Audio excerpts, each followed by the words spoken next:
Salve! Welcome back to the podcast. I am delighted to have two guests with me today. Rolando Galli, who is the president of Abetone Ski Lifts, and Rosanna Cirigliano, who is a fellow U.S. expat in Florence, a journalist and an editor. So today we're going to be talking about something that I actually had no idea about before I sat down with Rolando and Rosanna, which is that the beautiful resort town of Abetone here in Tuscany, which is a very quick drive from Florence, is actually a sister city of Aspen, Colorado. So I sat down with my two guests and we talked all about these two mountain resorts, how the sisterhood was born, but we also talked about all these parallels between the history of Colorado and the history of Abetone, and even some interesting connections that happened back during World War II.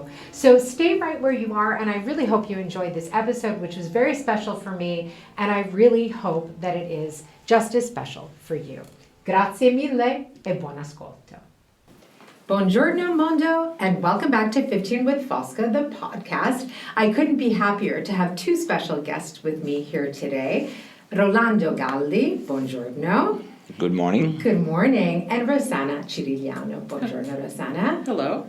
So we're here today to talk about something that I actually didn't know about, and which Rosanna very graciously told me about and suggested that I might want to have you on the podcast to talk more about this really special relationship that exists between Abetone and Aspen, which are sister cities. So I think the best way to sort of get started, Rolando, if you agree, is to talk just a little bit about what this sort of sister city relationship involves and what your role in it is.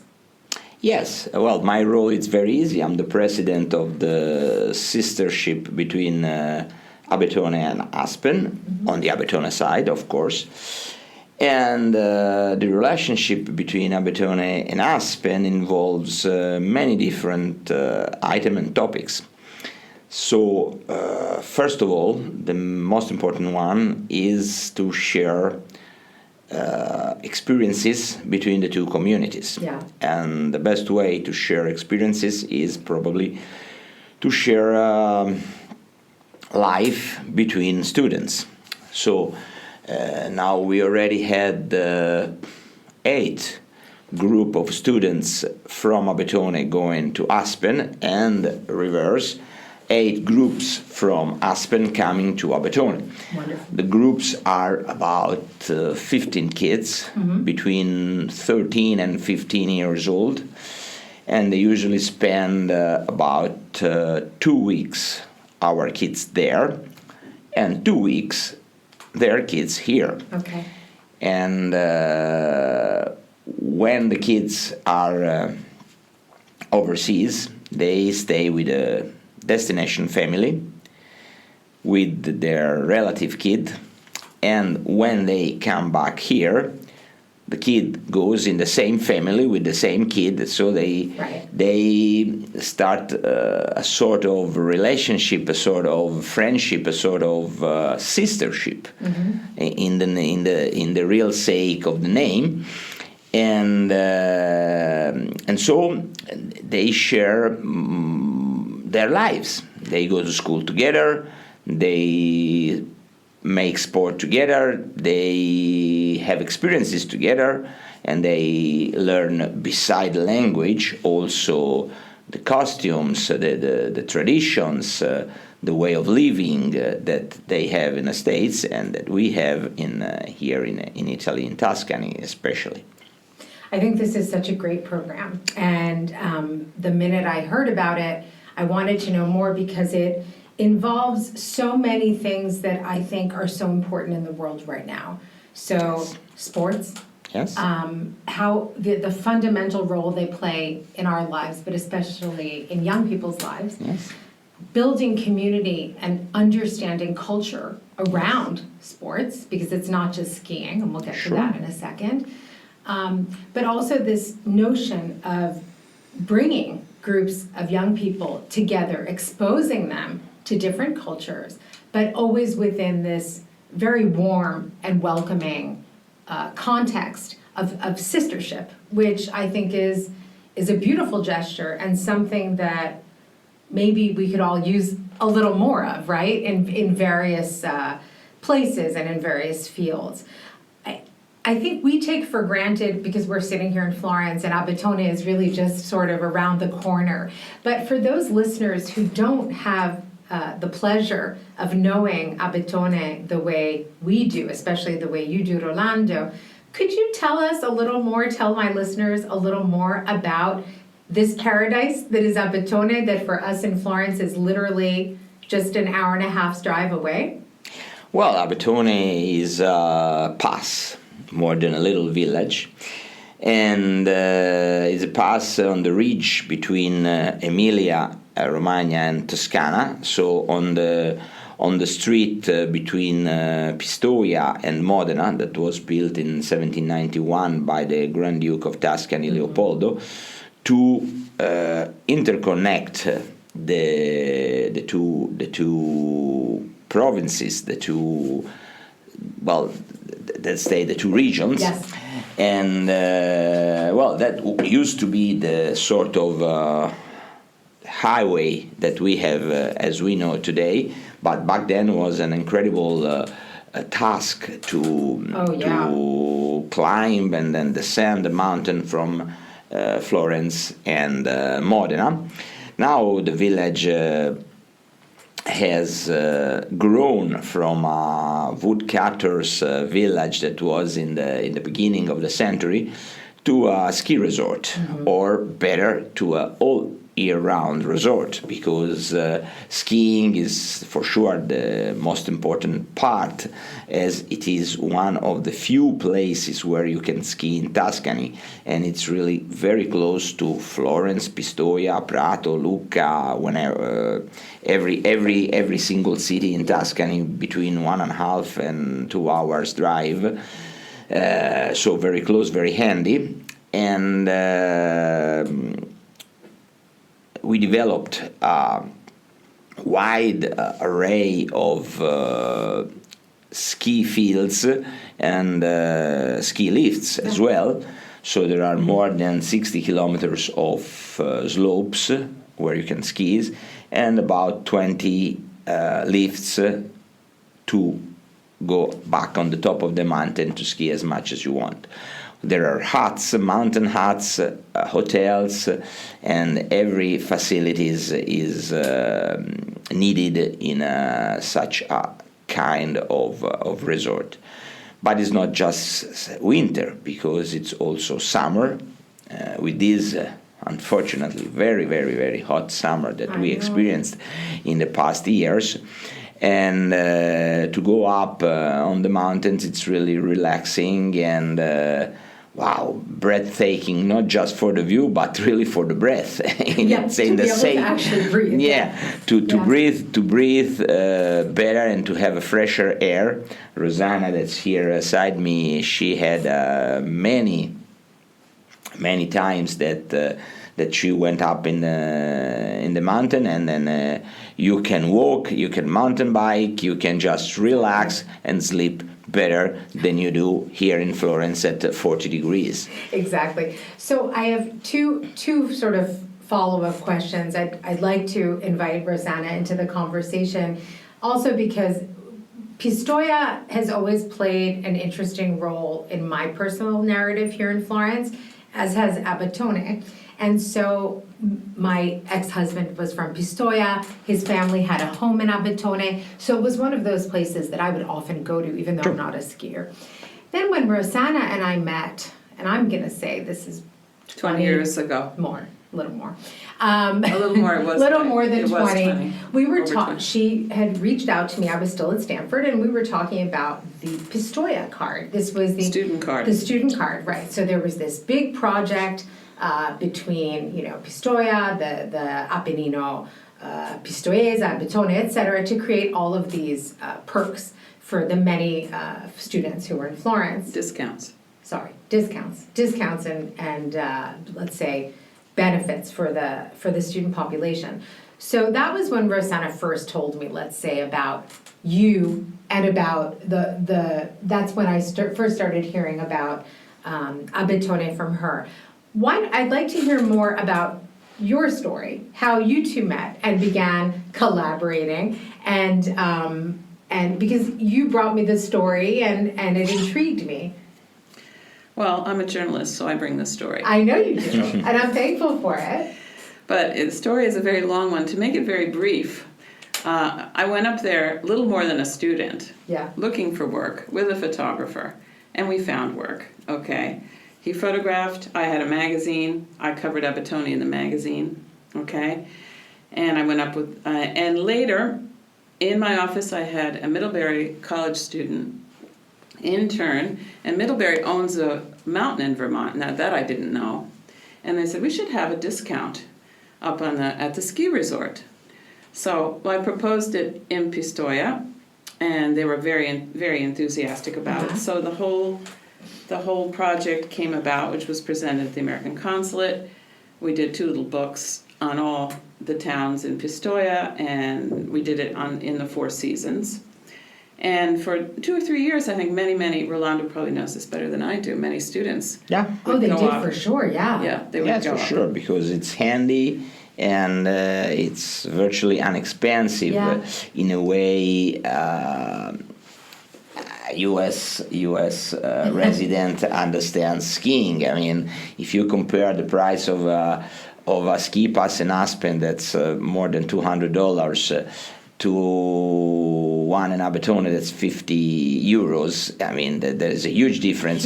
Beside the discount, then with the work of Rosanna and the great effort that she put in this project, we reached to achieve some important discounts for students, and that really made a boost for the presence of U.S. students up in Abetone. Yeah. Okay. So I'd like to fast forward.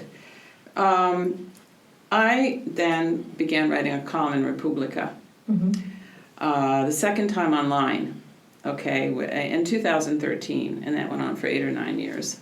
Okay, and I had to write a weekly column, which is 52 columns a year, even more. Yeah.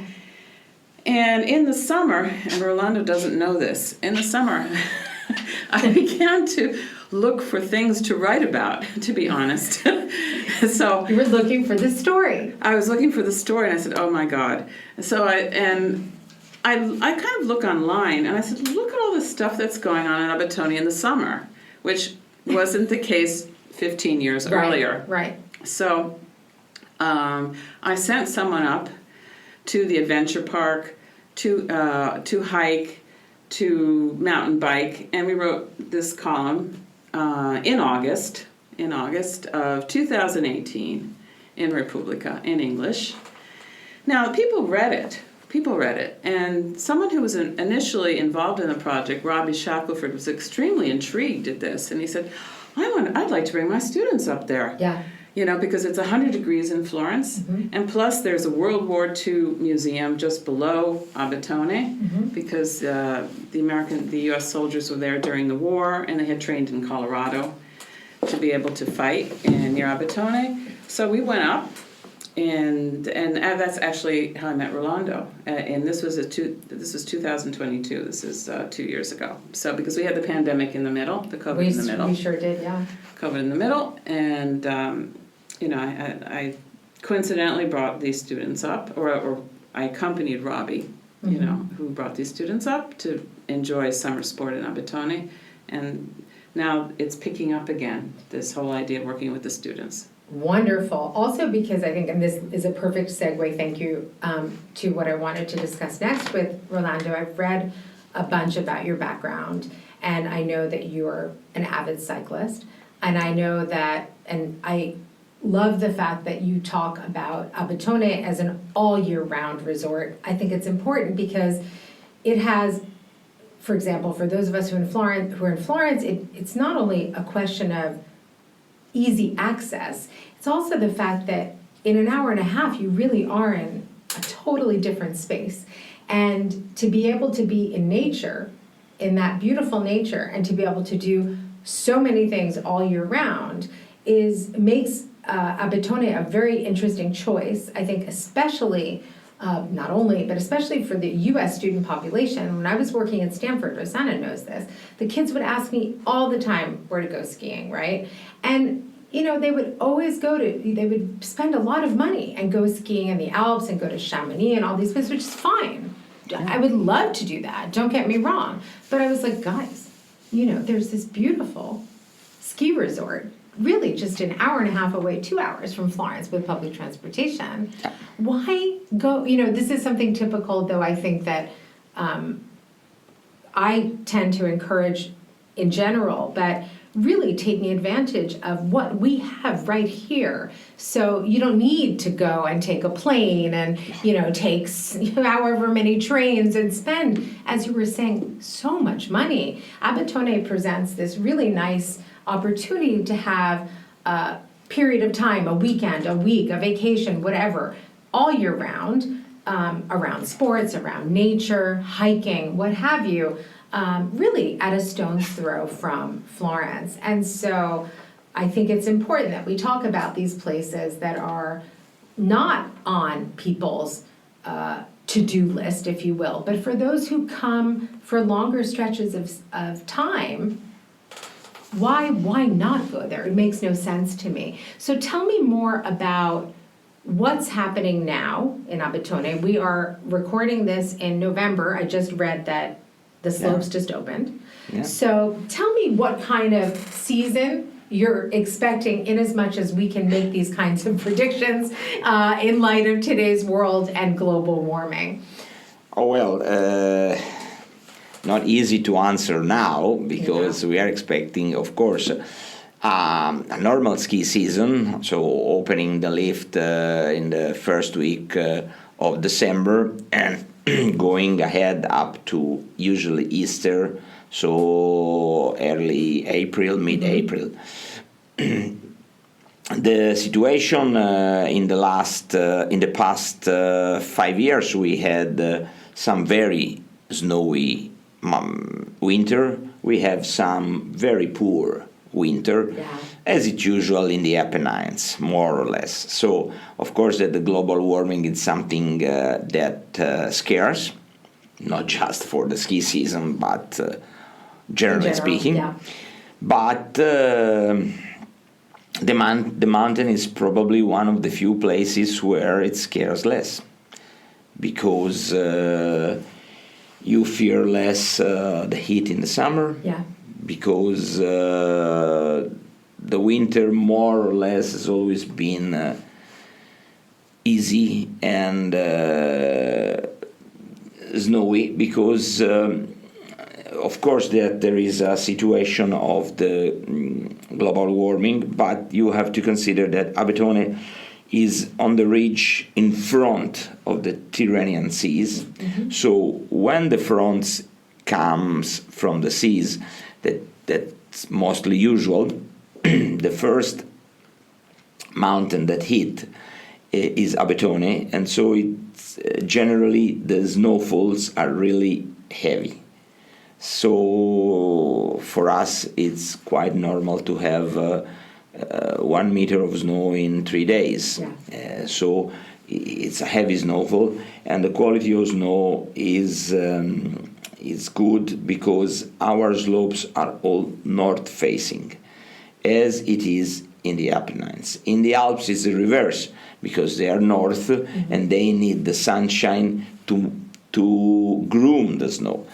On the other side, we have enough humidity coming from the Tyrrhenian seas, so our slopes are north face, and that makes all the slopes easier to groom for us and easier to maintain. So our season usually lasts a little bit longer. And due to this, we expect, as I told you, a nice season with enough snow, not so much, but enough to open the lifts and let people have fun on the slopes. I'm not a skier, but I would like to be. I would have liked to be, let's say. It's a little late to start now, but I always love going up to the mountains. I grew up in a place with snow, And so for me, I think it's one of those things when you go into, for me at least, when I have those moments and I say, I feel like I need to see snow, just jump in the car and go up and have a nice lunch in Abetone. I wish you a very successful season. I'm crossing my fingers. I want to go back to the Colorado exchange, because I really can't tell you how much I love this. So you're expecting a group in March. Yes, we are sending a group at the end of January. Okay. But 14 kids, okay. And we expect a group of 14 kids. Nice. At the end of March, more or less. So obviously these kids who leave, and go to Colorado are integrating. They're doing sports. They're doing. They're going to school, etc. And the same for the kids who come here, as you already mentioned. What I'm curious to know is what their reactions are. Like when the kids from Colorado get to Italy, what do they say? What surprises them? Well, they are astonished by the culture, of course. So because when the kids come here, we always try to set a program for them that is a little bit everything inside. Yeah. So they stay in Abetone, of course, go skiing, walk, enjoy the mountain that usually in the late March we still have snow, but it's milder as the weather longer days, so they can enjoy fully the mountain. But in the meanwhile, we try to go all together in Florence, in Pisa, in Lucca, in Siena, and have a visiting experience for them. And they of course are astonished. But usually, the thing that is more intriguing for them is the food. I knew it. At the end of the 2 weeks, the question is always, what you enjoyed more? Gelato. While I asked the question, I thought, I wonder if he's going to say, the true answer, which is always, the food. And what about the Italians that go to Colorado? Well, they are more captured by the landscape, the quantity and quality of the snow, and it's not Colorado, it's Aspen. It's a league of his own. So, and they are really, in that case, astonished by the people. I mean, it's the wealthiness of the people. I mean, Aspen is really Tony. We would say I would use the word Tony in English, and and Abetone is less Tony for sure. It's more. I don't. Homey. It's homey. It's authentic. Yes. It's homey. It's Tuscany. It's really what we sort of do. Well, it's part and part, because some years ago, a friend from Aspen, his name is Chris Davenport. He is a former freeride ski champion. So we went together with him skiing in Abetone, and at the end of the day that we spent all over backcountry, in the mountains, skiing, off-piste, Black Diamond, all that sort of thing, he ended up says, Rolando, I always thought about Tuscany with cypresses and the Duomo and Pisa Tower, right. Maybe the vineyards or a seaside, but never thought that there was such a great skiing place like this. Said, this is not a field recreational. This is real ski, he said. And I mean, he was on top of the game, world championship, no matter, no, you can't say anything better. Yeah. And that really made me think about this, because, we have such a beautiful place, and we just need to let this place be known, as you correct said before. Yeah. And I talk a lot about this on the podcast. I talk about a lot with my clients. Sustainable travel is always on my mind, and also giving people the gift of discovering places Sure. like Abetone, which is really a jewel. And the fact that you just told this story is further confirmation of that. And I think I used to joke that years ago, I still joke about it, but the best thing about Florence is that within an hour and a half, you're at the beach, you're in the mountains, you're in the countryside, even less, whatever. You have everything, right? And so there is this, I think, people, when they think of Tuscany, of course, the first thing they imagine is, you know, the Duomo of Florence and you know, the Leaning Tower of Pisa, etc. But I think we do need to pay more attention and bring a little more into the spotlight places like Abetone that have been committed for a long time to a kind of tourism that's really becoming popular now. Yeah. So something that's centered around well-being. I wanted to say something. Please. I was about to actually segue into you. Well, let's not forget that Abetone has nature reserves. Exactly. Has forests. Right. Has a botanical garden. Oh, that I didn't know. Yeah, just below the town. Oh. I mean, and these are important resources that are kind of undervalued at the moment in Abetone. Yeah. They really are. So what do you think, I mean, what can be done about that? Like, in addition to doing more, let's say, you know, promoting within, for example, the student community, just making people more aware of what the area has to offer, continuing to keep these sisterships and relationships alive that do give visibility to Abetone and to the area, because it's important work, what you're doing. Sure. Are there other, I hate to use the word strategies, but what else is going on? Or is there something you're working on sort of for the immediate future? Yes. We are now trying to promote Abetone through all different ways of social networks. Okay. And it seems to work. We are trying to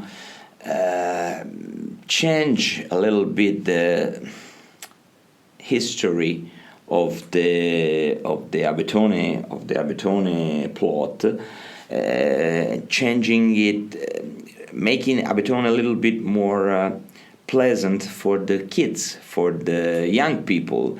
So have more music, more fun, more not just sports, because sports, yes, it's an important part of the offer of the touristic offer of Abetone, but you have, in the end, you do sports to have fun. Yeah. So we are trying to focus more on the fun aside the sport, not just the sport. Right. And so we had a couple of, last summer we had a couple of fantastic party on the top of the mountain. Oh, fun. We had one party that was noon to midnight. Oh. With music, Nice. with food, with, of course, drinks. And we had more than 1,500 people on the That's top nuts. of the mountain. That's crazy. Were you there, Rosanna? No. I was going to Elba. Okay. Can we come this year? Are you going to Of do course, it again? because No, we will. this sounds we like will a party do it. that I don't want to miss. We will do it in summer for Okay. sure. Okay. But we are now promoting it also in winter. So every weekend we will have a after ski party. Fun. Every Saturday at the bottom of the gondola, so the more important ski area. And music, food, and all the story, and promoting it on the mostly Instagram, because now you know that for the target 15 to 30, Instagram is the top seller now. Yeah.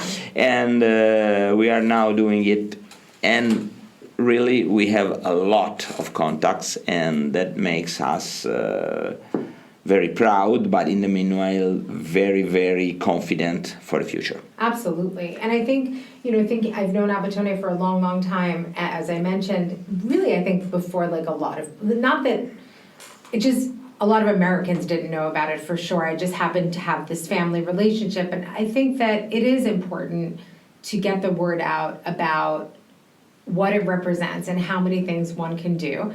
And, you know, it's the work that you're doing on social media and by having all these parties, I think is a very effective way of showing people just how many different experiences they can have in Abetone. Rosanna. So when we went back in 2018, Yeah.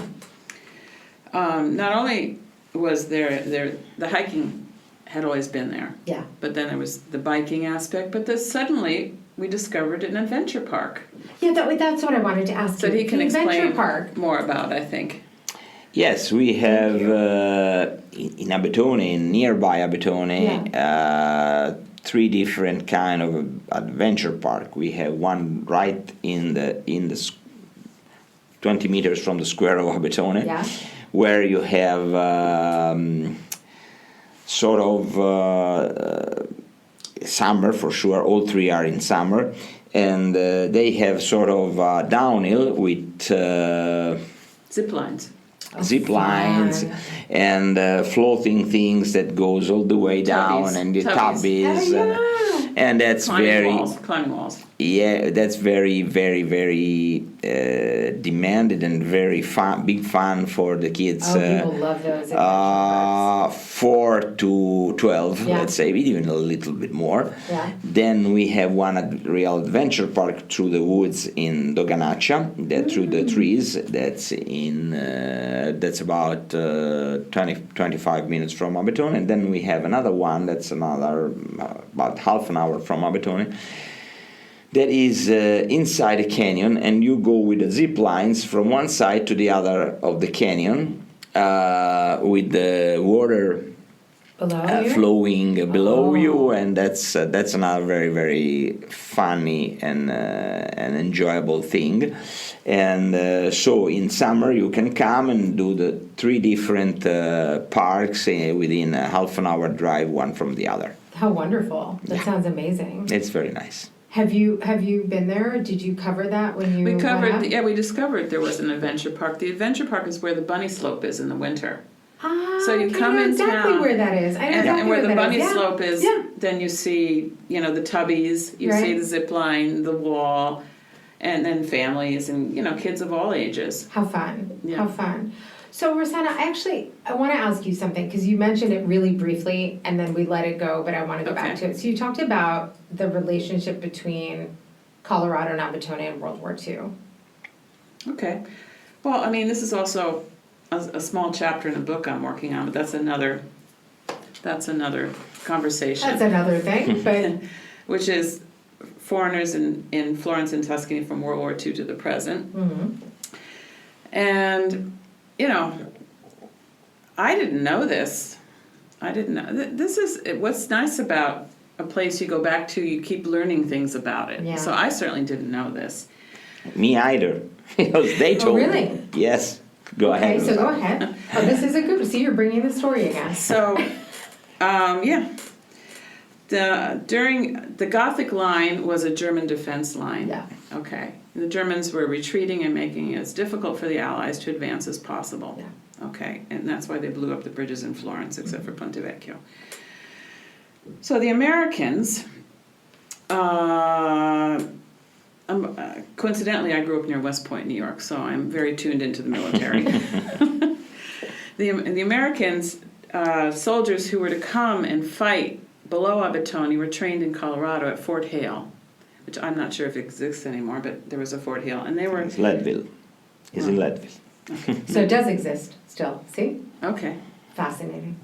And they were training in the snow to come fight in the snow. Yeah. And they ended up in a town, it's not even a town, it's a hamlet below Abetone, and I can't say the name. Cutigliano. No. Piano Sinatico. Because that's a mouthful. It's not Piano Sinatico. There's some great names, by the way. By the way, just a little parentheses. Yeah.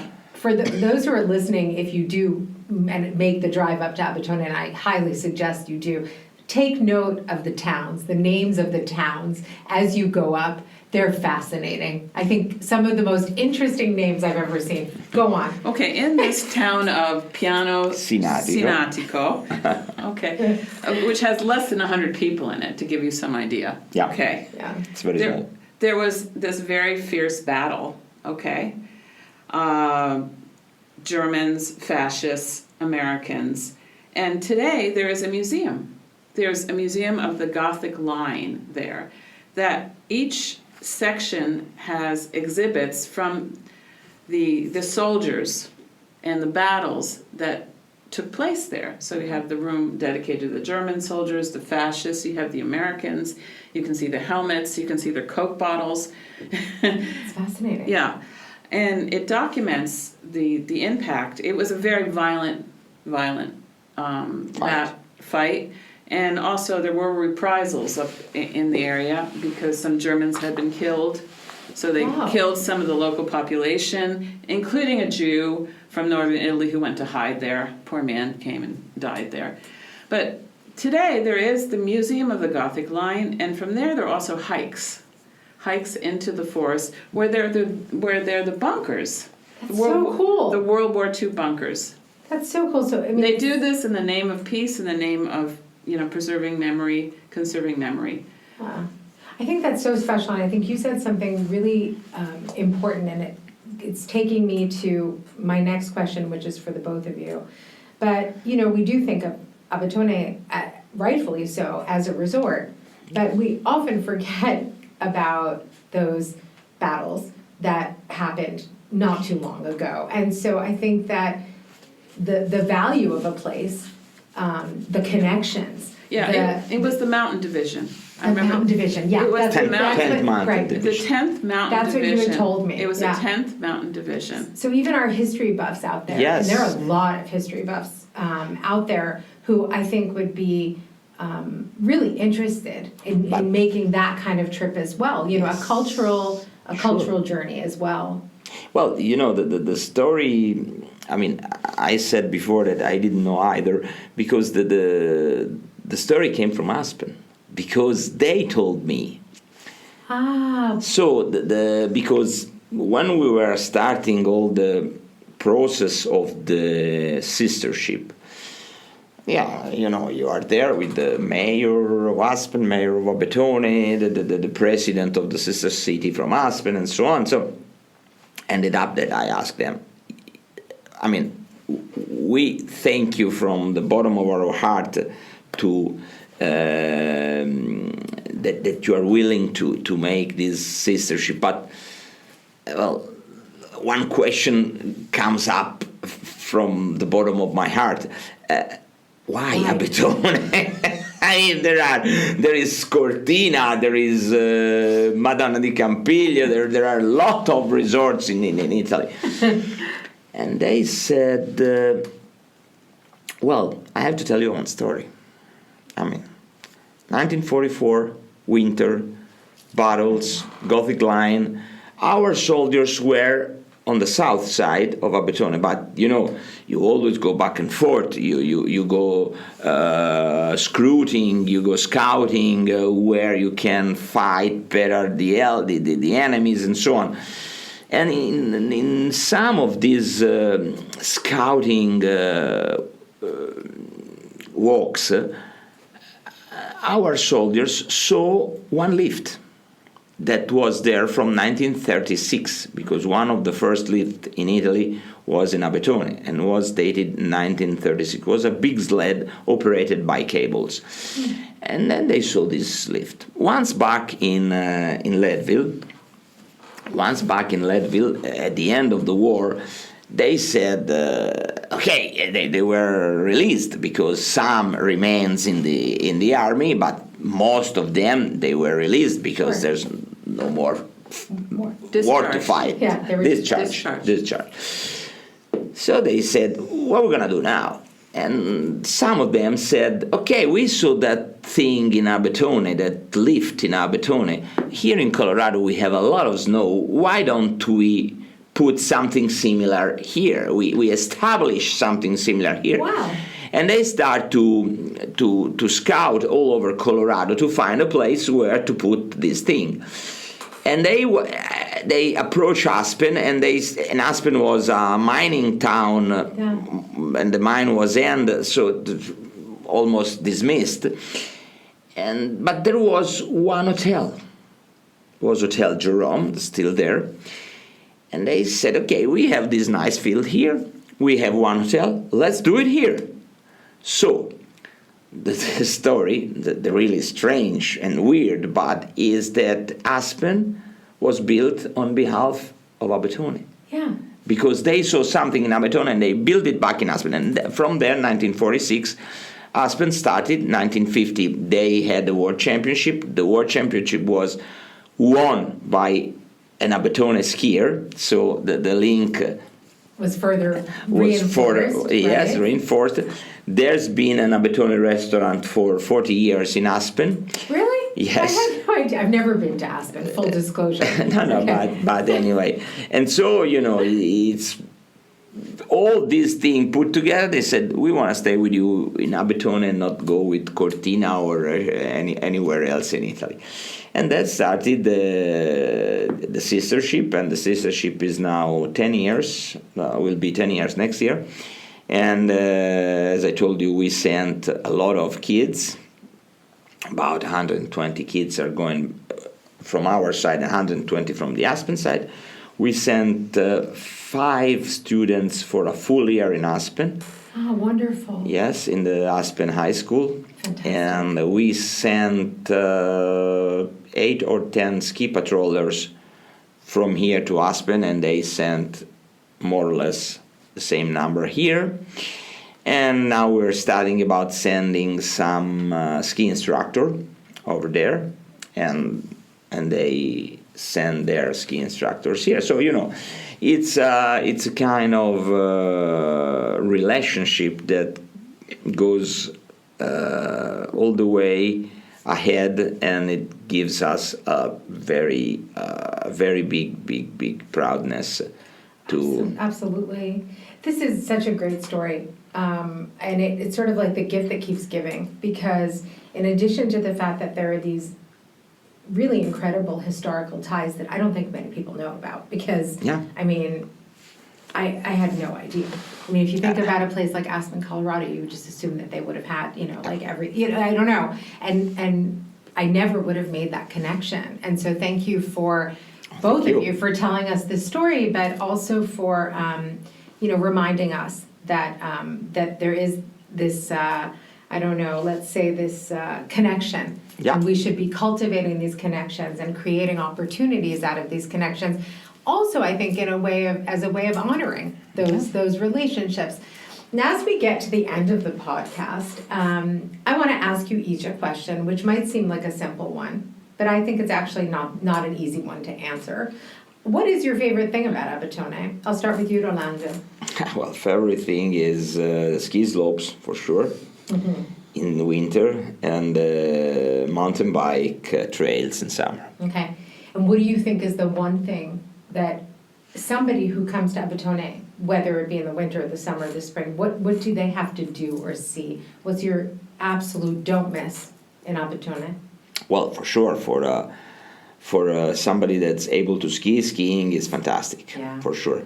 But for everybody else, the food is as well excellent. We're back to it, and it's almost lunchtime, and I was remembering a very memorable meal that I had in Abetone. I had many, but there was something especially that, in addition to the food, which was just like phenomenal, at the end of the meal, they gave us the most wonderful blueberry grappa that I still think about, right?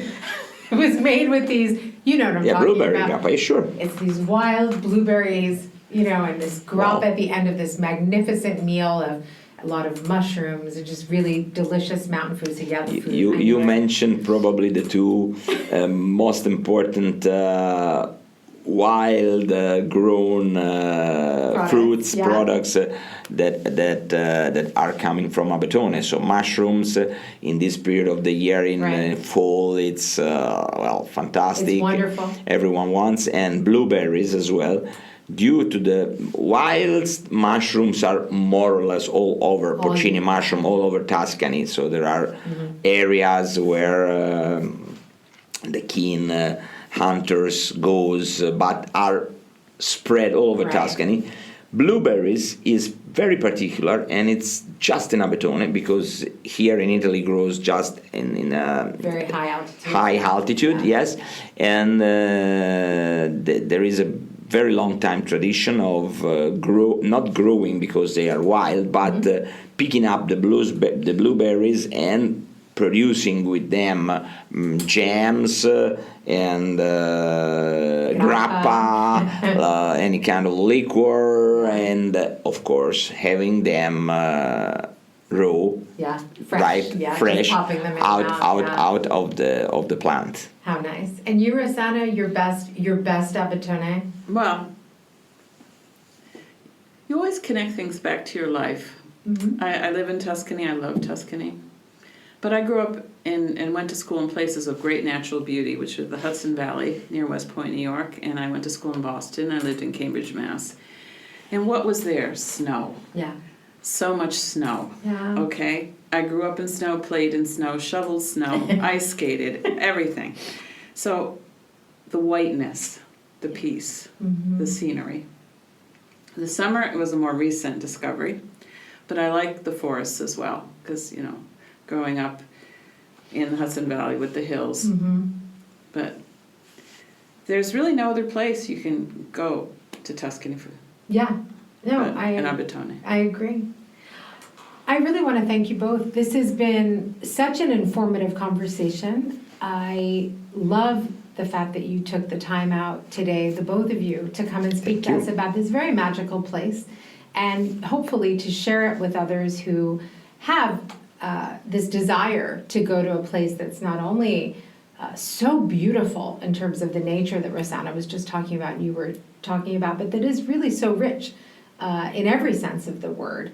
And I hope that, I wish you the best of luck with the sistership with Aspen, that you continue to have these fruitful collaborations for many, many years to come. You're doing these young people a great service, I really think. And I wish there were more people out there doing more things like what you're doing to keep to keep those relationships alive.